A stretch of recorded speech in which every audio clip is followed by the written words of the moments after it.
টাঙ্গাইলে জেলা আওয়ামী লীগের সাধারণ সম্পাদক ও সাবেক এমপির স্ত্রীর দায়ের করা মামলায় এক নারী সমন্বয়ককে গ্রেপ্তার করেছে পুলিশ। সোমবার রাত 12টার দিকে বৈষম্যবিরোধী ছাত্র আন্দোলনে টাঙ্গাইলের প্রথম সারির সমন্বয়ক মারিয়াম মোকাদ্দাস মিষ্টিকে সদর থানা পুলিশ গ্রেপ্তার করে। জানা গেছে, শনিবার রাতে আওয়ামী লীগ নেতার স্ত্রী রওশন আরা খান বাদী হয়ে সদর থানায় লুটপাট, ভাঙচুর ও চাঁদাবাজির মামলা দায়ের করেন। মামলার সংক্ষিপ্ত বিবরণে জানা যায়, সাবেক এমপির 5তলা ভবনের গেট ভেঙে মিষ্টিসহ 8-9 জন পূর্ব পরিকল্পিতভাবে 17 জন পাগলকে ভবনে উঠিয়ে দেয়। এ সময় আসামিরা নগদ 5 লাখ টাকা, 10 ভরি স্বর্ণালংকার লুট করে নেয়। এছাড়াও 10 কোটি টাকা চাঁদা দাবি এবং 50,000 টাকার আসবাবপত্র ভাঙচুর করে।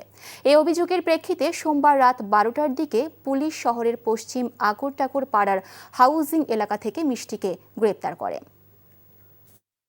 এই ঈদে জামা জুতো অ্যাক্সেসরিজের ডিসকাউন্ট।